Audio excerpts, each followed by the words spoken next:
Welcome to entertainment world channel. இன்றைக்கு நாங்கள் பார்க்க போகிறது நாங்கள் ரொம்ப பிஸி பட மூவி ரிவ்யூ தான். இது டைரக்ட் பண்ணது பத்ரி. இது காமெடி டைப் மூவி. இதுவும் ஒரு தீபாவளி படம் ரிலீஸ் தான். இது டியூரேஷன் 146 நிமிஷம். காஸ்ட்லின்னு பார்த்தோம்னா பிரசன்னா குமாரவேலன் நடிச்சிருக்காரு. ஷாம் ஐசி ரவிச்சந்திரன் நடிச்சிருக்காரு. அஸ்வின் கார்த்திகா நடிச்சிருக்காரு. ஜோகி பாபு குபேரன் நடிச்சிருக்காரு. ஸ்ருதி மரத்தை சங்கீதா குமாரவேல், அதாவது குமாரவேல் வைஃபாக நடிச்சிருக்காங்க. ரித்திகா சென் மீராவை நடிச்சிருக்காங்க. பிடிவி கணேஷ் குளோபல் கோவிந்தன் நடிச்சிருக்காரு. பவர் ஸ்டார் ஸ்ரீனிவாசன் பர்மா பசார் பவரோ நடிச்சிருக்காரு. சிங்கம்பொலி கான்ஸ்டபிள் நாயுடு நடிச்சிருக்காரு. மொட்ட ராஜேந்திரன் கரப்டட் பிஸ்னஸ் மேன் நடிச்சிருக்காரு. இப்படி நிறைய பேர் இந்த படத்தில் இருக்காங்க. இது ஒரு சின்ன பட்ஜெட் மூவி என்றாலும் இதில் நிறைய பேர் உங்களுக்கு ஃபெமிலியரான ஃபேஸ் இருக்காங்க. இந்த படத்தை ஸ்டோரிக்கு போகிறதுக்கு முதல் கொஞ்சம் மெயினான விஷயம் பார்த்தோம்னா, இது கன்னட ஃபிலிம் மாயபசா ஒஃபிஷியல் ரீமேக். அது கன்னடத்தில் நல்ல சக்ஸஸான மூவி என்று கேள்விப்பட்டிருக்கேன். ஸோ இதுவும் ஒரு தீபாவளி ரேஸில் வந்திருக்க நிறைய மூவிஸில் உண்டு. ஸோ இந்த ஸ்டோரியில் மெயினாக போகும். அதாவது ஜோகி பாபு, அஸ்வின், பிரசன்னா, ஷியாம் அவங்கள சுற்றி தான் இந்த ஸ்டோரி லைன் போய்கொண்டிருக்கும். ஸோ இதில் பார்த்தோம்னா குமாரவேல் ஒரு நல்ல கோப், அதாவது லஞ்சம் வாங்காத ஒரு போலீஸ். அவருக்கு ஒரு வைஃபும் பிள்ளையும் இருக்குது. ஸோ என்னதான் அவர் லஞ்சம் வாங்காட்டியும் அவர்கிட்ட ஃபேமிலியில் கொஞ்சம் கஷ்டங்கள் இருக்குது, அதை மேனேஜ் பண்ணி கொண்டு இருக்கார். ஸோ இதுக்கு அடுத்தது பார்த்தோம்னா ஏசிபி ரவிச்சந்திரன். அவர் கொஞ்சம் பேட் கோப்பான்னு சொல்லலாம். அதோட ஸ்ட்ரிக்டான போலீஸும் வேறு.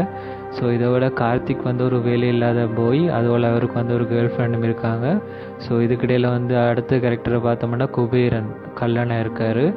ஸோ இதில் மெயினாக பார்த்தோம்னா குமாரவேல் இந்த ஒய்ஃப் திடீர்னு கேன்சரால் சர்வ் பண்ணுறாங்க. அதுவும் சீரியஸான அட்வான்ஸான கேன்சர்.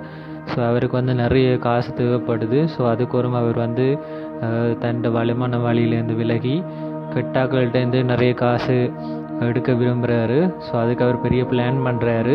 அதுக்கு மெயினாக ஒரு விஷயம் இருக்கும். இந்த ஸ்டோரி லைன் 2016 நடக்கிறபடியாக அவர் அந்த டைமில் யூஸ் பண்ணி அந்த 500,000 செல்லாத பிளாக் மணி வச்சுருக்காக்கள்கிட்டேருந்து காசு எடுக்க பார்க்குறாரு. ஸோ அப்படித்தான் பிளான் பண்ணிக்கிட்டு இருக்காரு. ஸோ அவருக்கு அது தன்னால் தனியாக செய்யலான்னு தெரியும். ஸோ அதுக்கு ஒரு தான் குபேரண்ட ஹெல்ப் எடுக்கிறாரு. அதுக்கு பிறகு லேட்டாக தான் கார்த்திக் இதில் ஜாயின் பண்ணுறாரு. ஸோ அவர் ஒரு அன்அஃபிஷியலாக ரைட் டீம் மாதிரி வச்சு தான், அதில் குபேரனை முன்லைனாக வச்சு தான் கல்லாக்கள்கிட்டேருந்து காசு எடுக்கிறாரு டீல் பேசி. அதில் குபேரனுக்கு சப்போர்ட்டாக ஒவ்வொரு முறையும் டிக்டாக்ல அடிக்கிற ஆக்கள் கொண்டு வர்றாரு. ஸோ இப்படி போய்கொண்டிருக்க ஒரு டைம் ரைட்டில் ஏசிபி வச்சுருந்த கள்ள காசு பிளாக் மணி எடுத்துருவாங்க. ஸோ அதுக்கப்புறம் அவர் செம்ம காண்டாயிடுவார். ஸோ இப்படி இதுலேருந்து தப்பிக்கிறாண்டி கொஞ்சம் நாளைக்கு இந்த ரைடெல்லாம் நிப்பாட்டி வச்சுருக்காங்க. அதுக்கப்புறம் ஏசிபி ரவிச்சந்திரன் ஒவ்வொரு ஆக்களாக தேடி ஆக்களை பிடிக்கிறாரு இந்த டீமை கண்டுபிடிக்கிறதுக்கு. ஸோ அதுக்கப்புறம் மிச்ச ஸ்டோரி அவருக்கு எப்படி மெயினான ஆக்களை கண்டுபிடிச்சாரா, என்ன நடக்குது எண்டில் என்று தான் இந்த ஸ்டோரி லைன். ஸோ இந்த படம் எண்டில் நீங்கள் எதிர்பார்க்காத நிறைய ட்விஸ்ட் இருக்குது. நான் ஸ்பாயில் பண்ண விரும்பலை. இது நான் இந்த ஒரிஜினல் கன்னட ஃபிலிம் மாயபசாரை பார்க்காதபடியாக எனக்கு ஒரு நல்ல என்டர்டெயின்மெண்ட் மூவியாக இருந்தது. நல்ல டைம் போச்சு. ஸோ உங்களுக்கும் பெருசாக எக்ஸ்பெக்டேஷன் இல்லாட்டி, அதோட மாயபசார் ஃபேனாக இல்லாட்டி உங்களுக்கு கண்டிப்பாக பிடிக்கும் நினைக்கிறேன். அதை விட இந்த படத்தில் நான் பார்த்த ஒரு மைனஸ்ன்னா, இதில் ஷியாம் ஷியாமுக்கு அவர் தன் வாய்ஸை கொடுத்துருக்க மாட்டார். வேறு யாரோ தான் வாய்ஸ் பேசியிருப்பாங்க.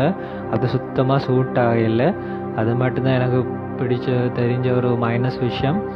ஸோ இது தவிர இந்த பட ரிவ்யூ உங்களுக்கு ரொம்ப பிடிச்சிருந்தா மறக்காமல் லைக் பண்ணி ஷேர் பண்ணுங்கள் உங்களோட ஃப்ரெண்ட்ஸுக்கு. அதோட டிஸ்கிரிப்ஷனில் இந்த மெட்ட பட ரிவ்யூஸ் இந்த லிங்க்ஸும் போட்டிருக்கேன். ஃப்ரீ டைம் மறக்காமல் செக் பண்ணுங்கள். அதோட இந்த ரிவ்யூ பிடிச்சிருந்தால் மறக்காமல் இந்த சேனலை சப்ஸ்கிரைப் பண்ணி பெல் பட்டனையும் ப்ரெஸ் பண்ணுங்கள். அப்போ தான் உங்களுக்கு அப்டேட்ஸ் குயிக்காக கிடைக்கும். இன்னொரு வீடியோவில் உங்களை சந்திப்போம் ஃப்ரெண்ட்ஸ். பாய்.